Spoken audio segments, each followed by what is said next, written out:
નમસ્કાર, હું છું આપના સાથે ઈશા દુબે. આપ જોઈ રહ્યા છો જનસાક્ષી ન્યૂઝ. નજર કરીએ આજના મુખ્ય સમાચારો પર. ધોરણ 6 થી 12ના 1800 જેટલા વિદ્યાર્થીએ મતદાન કરી શાળાની ડિસિપ્લિન, સાંસ્કૃતિક, સ્પોર્ટ્સ, એસેમ્બલી જેવી વિવિધ 18 જેટલી કમિટી માટે, હેડ બોય અને હેડ ગર્લ માટે વોટિંગ કર્યું હતું. આ કમિટીમાં ઉમેદવારી નોંધાવવા વિદ્યાર્થીએ ફોર્મ ભરી જરૂરી દસ્તાવેજો અને ટેકેદારોના નામ નોંધાવી રજીસ્ટ્રેશન કરવાનું હોય છે. સાથે સાથે આ વિદ્યાર્થીઓને પ્રચાર માટે યોગ્ય તક આપવામાં આવી હતી. મતદાન પદ્ધતિમાં વિદ્યાર્થી માટે ઈવીએમ મશીનની સાથે સાથે મતદાનમાં વાપરવામાં આવતી ફોસ્ફોરિક શાહીનો પણ ઉપયોગ કરવામાં આવી હતી. આ રીતે ઇલેક્શન કરવાનો મુખ્ય હેતુ વિદ્યાર્થીઓ ભારતની સમગ્ર ચૂંટણી વ્યવસ્થા જાણે, તેને સમજે અને ભવિષ્યમાં ઉપયોગમાં લેવાના પોતાના હકોથી પરિચિત થાય. સાથે સાથે તેમની સાથે જોડાયેલા પદાધિકારીઓની જવાબદારી અને કાર્યશૈલીને ઓળખે અને સમજે.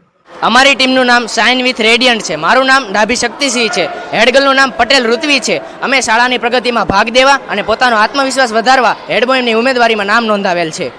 પ્રથમ તો અમારું નામ ને તેવું જણાવ્યું. વિદ્યાર્થી મિત્રો માટે અમે શું કરી શકશું તે બધું અમે તેમને જણાવ્યું અને તે શાળાની પ્રગતિમાં ભાગ લઈ શકે, ફંક્શનમાં વગેરેમાં ભાગ લઈ શકે તેને અમે તેમને જણાવવાની. અમારી ટીમનું નામ કોમરેડ છે. મારું નામ પરમાર ઝીલ અને હેડ બોયનું નામ ભદ્રેશિયા ભવ્ય છે. અમે લોકો એઝ અ અમારી લીડરશિપ ઇમ્પ્રૂવ કરવા માટે આમાં ભાગ લીધો છે અને બધાને ડિસિપ્લિનમાં રાખીશું અને તેનું આગળ કેવી રીતે વોટિંગનું પ્રત્યેક બરાબર થશે એની અમે જાણ કરવા માટે આની અંદર ભાગ લીધો છે. આજે અમારી સ્કૂલમાં ધોરણ 8 થી 12 હેડ બોય હેડ ગર્લ વિદ્યાર્થી પરિષદ ઇલેક્શન હતું, જેમાં વિદ્યાર્થીઓ દ્વારા જ હેડ બોય હેડ ગર્લની ઇલેક્શન એ લોકોનું 8 થી 12ના વિદ્યાર્થીઓના વોટિંગ દ્વારા ઇલેક્શનની યોજવામાં આવ્યું હતું. સવારના મોર્નિંગમાં ધોરણ 8 થી 12ના જુદા જુદા ક્લાસના વિદ્યાર્થીઓએ 3 વિભાગના જે ઇલેક્શનમાં ઊભેલા બાળકો હતા તેનું વોટિંગ કર્યું અને હવે બપોર પછી 6 અને 7ના વિદ્યાર્થીઓ એમાં વોટિંગ કરવા જઈ રહ્યા છે.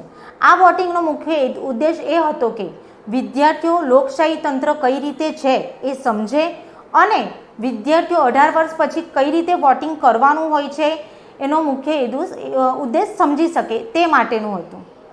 વિદ્યાર્થીઓ છેલ્લા 2-3 દિવસથી દરેક 6 થી 12 ધોરણમાં દરેક ક્લાસે જઈને પોતાના જે નામ છે, ફોર એક્ઝામ્પલ યુનાઇટેડ ગ્રીન, એ આખી ટીમે પોતાનું કઈ રીતે એમાં કયો કેપ્ટન છે, એ શાળા પ્રત્યે શું કરશે, શાળાને શિસ્ત અને નિયમો જણાવવા માટે કઈ રીતે આગળ વધશે અને કઈ રીતે શાળાને આગળ વધારી શકે તે માટેનો પ્રચાર કર્યો હતો. દરેક બાળકોને આમાં મોટિવેશન મળી શકે અને એ માટે લોકો આગળથી જ પ્રચાર કરીને શાળાને કઈ રીતે આગળ લાવી શકાય અને પોતાને જીતાડવા માટે બનતે એટલે ખૂબ જ પ્રયત્નો કર્યા હતા. મિત્રો, આજે જ્યારે લોકશાહી દેશની અંદર નેતાઓની સિલેક્શન અથવા તો નેતાઓની જે પસંદગી કરીએ છીએ વોટના આધારે આપણે આપણા મતનો ઉપયોગ કરીએ છીએ, એમ શાળાની અંદર અમારી પાસે વિવિધ પ્રકારની કમિટી છે. Photography committee, discipline committee, cultural committee, સાથે સાથે બ્યુટિફિકેશન કમિટી, CCR કમિટી, આ બધી કમિટી છે. આ કમિટી માટે અમારે હેડબોય અને હેડગર્લના ઇલેક્શન થતા હોય છે. આ ઇલેક્શન માટે એક ચોક્કસ પ્રકારની પ્રણાલી બનાવી છે કે જેની અંદર એમને એમનું ફોર્મ ભરવાનું હોય છે, એમને ટેકેદારના નામ લેવાના હોય છે, એક બાહેધરી આપવાની હોય છે. આ બાહેધરીના આધારે એમનું સિલેક્શન થાય છે અને આજે વોટિંગ થાય છે. આજે કુલ 1788 જેટલા બાળકોએ વોટિંગ કર્યું છે. આ વોટિંગના આધારે હવે અમારી શાળાના નેતૃત્વ કરવાવાળા હેડબોય અને હેડગર્લનું સિલેક્શન થશે કે જે શાળાને ઊંચી શિખરે લઈ જવા માટે ખૂબ પ્રયત્નશીલ રહેશે અને અમારી જે 7 થી 8 કમિટીઓ છે કમિટીને લીડ કરશે. પછી એ ચાહે સ્કૂલનો એન્યુઅલ ફંક્શન હોય, સ્કૂલની અંદર મહેમાન આવ્યા હોય કે સ્કૂલની અંદર વિવિધ પ્રકારના સાંસ્કૃતિક કાર્યક્રમ હોય, આ દરેક કાર્યક્રમ આજે અમે સફળ છીએ તો અમારા હેડબોય અને હેડગર્લના વ્યવસ્થા તંત્ર અને એના નેતૃત્વના કારણે. આ નેતૃત્વ શાળાના આચાર્ય તરીકે હું અને મારી શિક્ષકોની ટીમ સાથે સાથે મારી મેનેજમેન્ટ મેમ્બર જે અમારા છે એ બાળકોને માર્ગદર્શન આપે છે અને વાસ્તવિક સ્કૂલની પરિસ્થિતિથી વાકેફ કરીને દેશની અંદર કઈ રીતે વોટિંગ સિસ્ટમ કાર્યરત છે તેની માહિતી આપે છે. અમારે ત્યાં આજે કલેક્ટર, ડેપ્યુટી કલેક્ટર, IAS અધિકારી, IPS અધિકારીની નિમણૂક કરવામાં આવી હતી.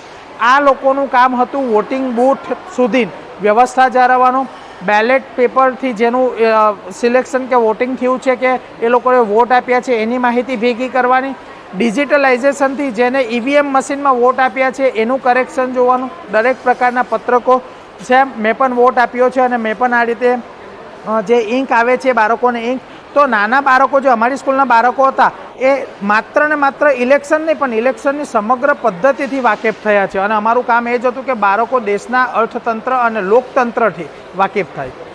સર, આ કરવા પાછળ આપણા સ્કૂલનો ઉદ્દેશ્ય શું હતો? આમ બે ઉદ્દેશ્ય છે. નવી NEP પ્રમાણે બાળકોમાં શૈક્ષણિક જે વૃત્તિ છે એ માત્ર ચોપડા પૂરતી નહીં રહે પણ પરંતુ પ્રવૃત્તિ સ્વરૂપે લઈ જઈએ. પ્રતિક ડોલી, જનસાક્ષી ન્યૂઝ, સુરત.